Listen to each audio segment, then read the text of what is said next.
नमस्कार मित्रांनो, आपण इथे बघू शकता पवित्र पोर्टल शिक्षक भरतीचं स्वप्रमाणपत्र नव्याने नोंद करणे आणि पूर्वीच्या स्वप्रमाणपत्रामध्ये दुरुस्ती करण्याची सोय आपल्याला उपलब्ध करून देण्यात आली आहे। ठीक आहे, शिक्षक अभियोक्ता व बुद्धिमत्ता चाचणी TAIT 2022 दिलेले उमेदवार स्वप्रमाणपत्र भरण्यासाठीचे अंतिम दिनांक 20 मार्च 2025 राहणार आहेत। आपण साईडवर जाऊन बघूया की याची काय नोटीस इथे आलेली आहे। ठीक आहे, सर्वप्रथम आपण न्यूज बुलेटिन मध्ये जर गेलो तर आपल्याला इथे बघायला मिळेल की 10 मार्च आणि 12 मार्च या दोन्ही दिवशी एक नवीन नोटीस इथे आलेली आहे। तर या सूचनांमध्ये आपल्याला गेल्यानंतर आपण इथे बघू शकता की ही स्वप्रमाणपत्रामध्ये दुरुस्ती करणे किंवा नव्याने रजिस्ट्रेशन करण्यासाठी TAIT 2022 साठी 10 मार्च 2025 ला ही नोटीस जारी करण्यात आलेली आहे। ठीक आहे, तर त्यामध्ये आपण इथे बघू शकता सदर सूचना ही त्या फेरफारासकट दुसऱ्या टप्प्यातील TAIT 2022 स्वप्रमाणपत्र नव्याने नोंद करणे पूर्वीच्या स्वप्रमाणपत्रामध्ये दुरुस्त करण्यासाठी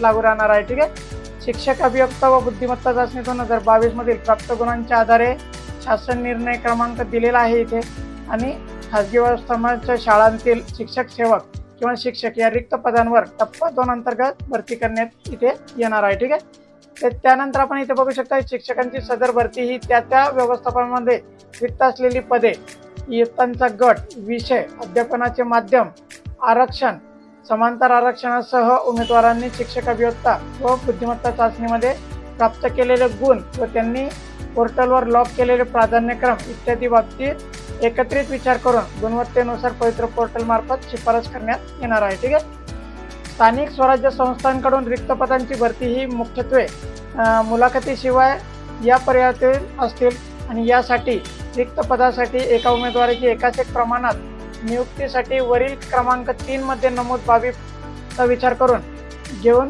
पवित्र पोर्टल प्रणालीमार्फत त्या व्यवस्थापनाकडे शिफारस करण्यात येणार आहे। ठीक आहे, खाजगी शिक्षण संस्थांकडून रिक्त पदांच्या भरतीबाबत पवित्र पोर्टलवर प्रकाशित होणाऱ्या जाहिराती या मुलाखतीशिवाय व मुलाखतीसह या 2 पर्यायातील असतील आणि यापैकी कोणताही एक पर्याय निवडण्याचे स्वातंत्र्य खाजगी शैक्षणिक संस्थेस असणार आहे। मुलाखतीशिवाय या पर्यायासाठी एक रिक्त पदासाठी उमेदवाराची एकाच एक प्रमाणात नियुक्तीसाठी पवित्र पोर्टल मार्फत शिफारस होणार आहे। मुलाखतीसह या पर्यायासाठी एका रिक्त पदासाठी 10 उमेदवारांची म्हणजे एकाच 10 या प्रमाणात मुलाखतीसाठी पोर्टल मार्फत शिफारस होणार आहे। स्वप्रमाणपत्र पूर्ण करण्यासाठी पहिल्या टप्प्यामध्ये नोंदणी केलेली नसल्यास संबंधित उमेदवारांनी स्वतःची नोंदणी रजिस्ट्रेशन करणे आवश्यक आहे। ही नोंदणी करण्यासाठी रजिस्टर हिअर असा आपल्याला टॅब तिथे मिळणार आहे आणि त्याच्यावर क्लिक करून आपण नवीन रजिस्ट्रेशन तिथे करू शकतो। ज्यांच्याकडे पूर्वीचं रजिस्ट्रेशन असेल त्यांच्याकडे त्यांचा रजिस्ट्रेशन नंबर आणि त्याचा पासवर्ड असेल आणि आपल्या मोबाईलवर OTP घेऊन आपण त्यामध्ये बदल करू शकतो। पहिल्या टप्प्यामध्ये नोंदणी केलेल्या उमेदवारांनी लॉग इन करिता यापूर्वी तयार केलेला पासवर्ड जर विसरलेला असेल तर आपल्याला फॉरगॉट पासवर्डचा ऑप्शन इथे वापरून आपला पासवर्ड बदलता येतो।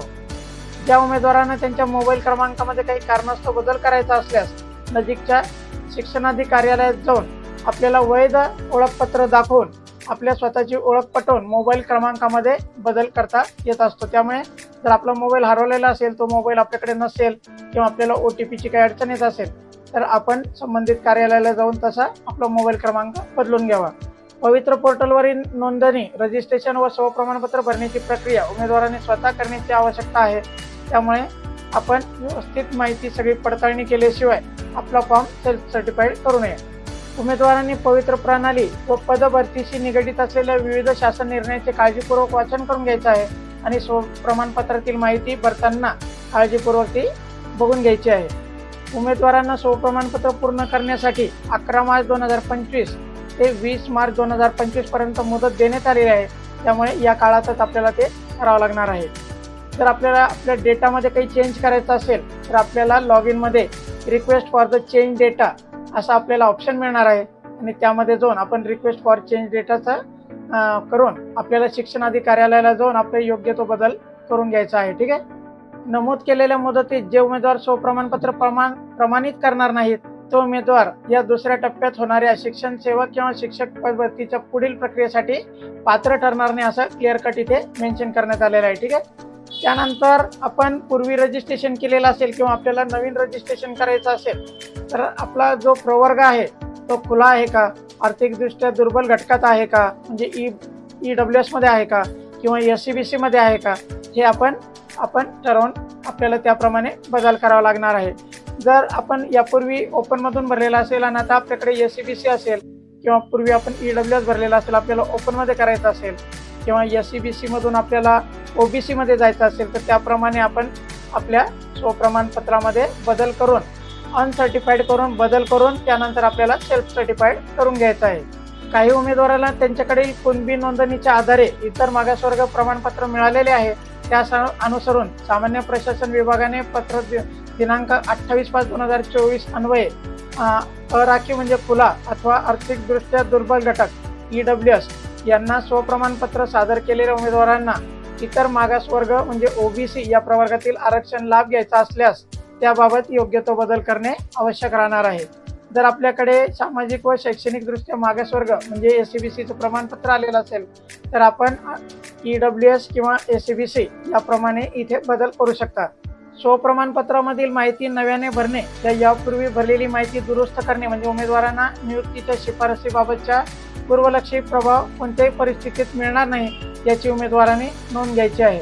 उमेदवारांनी स्वप्रमाणपत्रामध्ये यापूर्वी नोंदवलेल्या समांतर आरक्षणाच्या नोंदीमध्ये आता उमेदवारांना कोणताही बदल करता येणार नाही, कारण पहिल्या टप्प्यामधील कट ऑफ गुण प्रसिद्ध झालेले आहेत. उमेदवाराची यापूर्वी कोणत्याही आस्थापनेवर समांतर आरक्षणातील माजी सैनिक, प्रकल्पग्रस्त, भूकंपग्रस्त यामधून निवड झालेली असल्यास अशा उमेदवारांना पुनश्च या समांतर आरक्षणाचा लाभ अनुज्ञेय असणार नाही, म्हणजे ते पुन्हा लाभ घेऊ शकत नाही.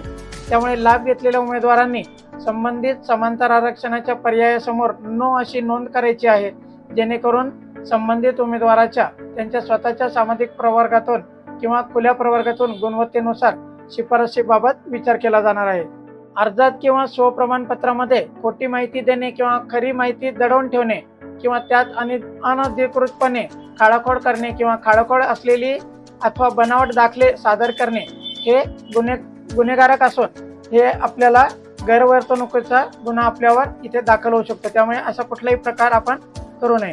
नव्याने स्वप्रमाणपत्रामध्ये माहिती भरणाऱ्या उमेदवारांना सूचित करण्यात येते की कोणतेही कागदपत्रे किंवा प्रमाणपत्र वर सूचना क्रमांक 14 व 15 जी आपण पाहिली त्याप्रमाणे वगळून दिनांक 30/9/2023 पूर्वीचे असणे आवश्यक आहे. उमेदवारांची शैक्षणिक व व्यावसायिक अर्हता प्रमाणपत्रे टेट 2022 साठी अर्ज करण्याचा शेवटचा दिनांक म्हणजे 12/2/2023 पूर्वीचे असणे आवश्यक आहे. अध्यापक विद्यालयातील शिक्षण पदांकरिता व्यावसायिक अर्हतेमधील पदव्युत्तर पदवी परीक्षा म्हणजे MED उत्तीर्णतेची नोंद करण्याची सुविधा देण्यात येत आहे. सदरील व्यावसायिक अर्हता टेट 2022 साठी अर्ज करण्याचा शेवटचा दिनांक म्हणजे 22/2/2023 पूर्वीचे असणे आवश्यक आहे.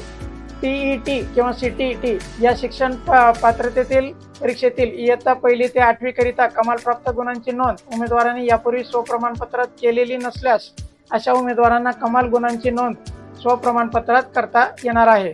पूर्वी स्वप्रमाणपत्र नोंद केलेल्या उमेदवारांनी स्वप्रमाणपत्र दुरुस्तीसाठी अप्रमाणित म्हणजे अनसर्टिफाईड असे केल्यास स्वप्रमाणपत्रामध्ये कोणताही बदल केला असो अथवा नसो अशा उमेदवारांनी त्यांचे स्वप्रमाणपत्र प्रमाणित म्हणजे सेल्फ सर्टिफाईड करणे आवश्यक आहे.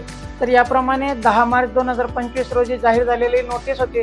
त्यानंतर आता आपण बघूया की 12 मार्च 2025 रोजी जी नोटीस जाहीर झालेली आहे त्यामध्ये पवित्र प्रणाली मार्फत शिक्षण सेवक शिक्षण पदभरतीबाबत उमेदवारांना स्वप्रमाणपत्र नव्याने नोंद करण्याबाबत किंवा स्वप्रमाणपत्रात दुरुस्ती करणे याबाबतच्या पवित्र पोर्टलवर प्रकाशित झालेल्या 10 मार्चच्या रोजीच्या सूचनांचे अवलोकन आपल्याला करायचं आहे.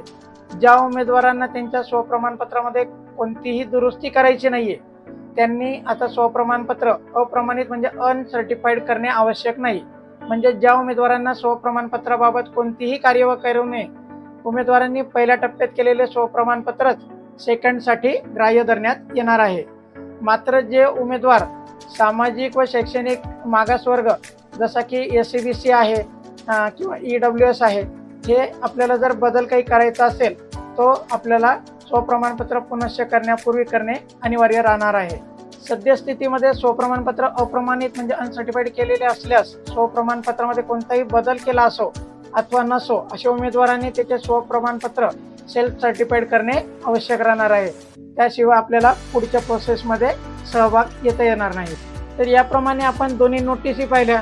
त्यामध्ये आपण जेव्हा पवित्र पोर्टलच्या साईडवर इथे जातो आपल्याला होम पेजला लॉग इन ऑप्शन देण्यात आलेला आहे आणि या लॉग इनमध्ये आपल्याला जर आपण पूर्वी रजिस्ट्रेशन केलेलं असेल तर लॉग इन ID पासवर्ड टाकून आपल्या मोबाईलवर OTP येणार आहे आणि आत्ता मी जेवढे पॉईंट्स आपल्याला वाचून दाखवले त्याप्रमाणे आपण इथे अनसर्टिफाईड करून बदल करू शकता. ठीक आहे. त्यानंतर जर आपल्याला न्यू रजिस्ट्रेशन करायचं असेल, याच्यापूर्वी आपण रजिस्ट्रेशन केलेलंच नाही आहे पण आपण पवित्र पोर्टल किंवा TAIT 2022 दिलेली आहे, तर आपल्याला रजिस्टर हिअर या ऑप्शनमध्ये जाऊन आपल्या TAITचा रोल नंबर आणि रजिस्ट्रेशन नंबर या दोन्ही गोष्टी एंटर करून आपण इथे पुनश्च आपलं रजिस्ट्रेशन करू शकता. ठीक आहे. तर याप्रमाणे संपूर्ण माहिती आहे. याच प्रकारची इम्पॉर्टंट माहिती मी माझ्या चॅनलवर देत असतो. त्यामुळे माझ्या चॅनलबरोबर बनवून राहा, सबस्क्राईब करा जेणेकरून आपल्यापर्यंत योग्य नाचक माहिती मिळत राहील. धन्यवाद.